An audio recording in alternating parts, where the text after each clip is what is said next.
So I was on somebody's account and they were discussing why is it that Carisha is still staying with Diddy through all of these horrific allegations, court cases, and things like that coming up about him. And I commented on the post and said, well, maybe she's still in the grooming process. And so many people replied to my comment and said, she's an adult. Adults can't be groomed. And I laughed so loud. Yes, adults can be groomed too.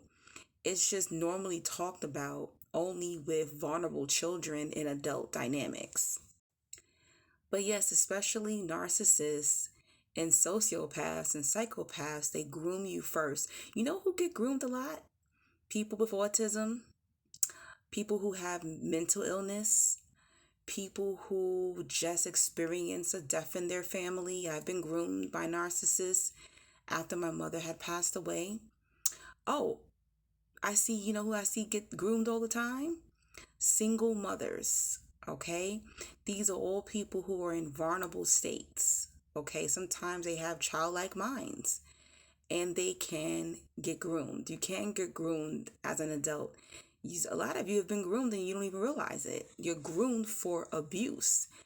That manipulator is preparing you for abuse. That's all the term grooming means. Sometimes grooming could actually look like this person is being very kind to you. So I will say in Diddy and Carisha cases, oh, I put you in a business standpoint. You're making money from me. I'm taking you shopping. You're elevating with me. But then eventually that demon is shown. I made you. I helped you make money. I own you. You see how that works?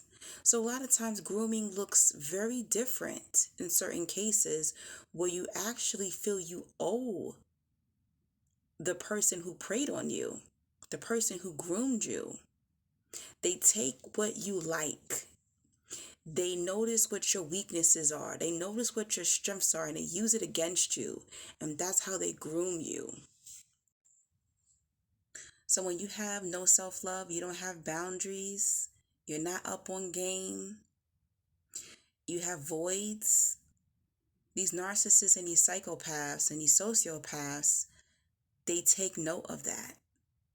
That's how you get played. That's how you get groomed. Okay, there's many tactics and ways that you can be groomed as an adult. And if you don't believe me, I'm going to insert a video from Dr. Romney, okay, a psychologist, who even backs up this method that yes, you can be groomed at any age. So be careful out there.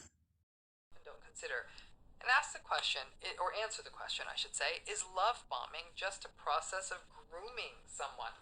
So let's take a look at this question, okay? This term of grooming, which has some sinister implications, but in its most simple term, grooming is really a process of preparing someone for abuse. It involves establishing trust, playing upon a person's vulnerabilities, and getting then a person in sort of into a psychological position where you can more easily prey on them. We hear of this term being used, for example, in all kinds of predatory circles, people who prey on children and on teens, because just by dint of being a child, that renders them vulnerable. But grooming, quite frankly, can happen to someone at any age. What's so frightening, concerning, troubling is that abusers have an uncanny ability to smell out the people who are vulnerable and work with it.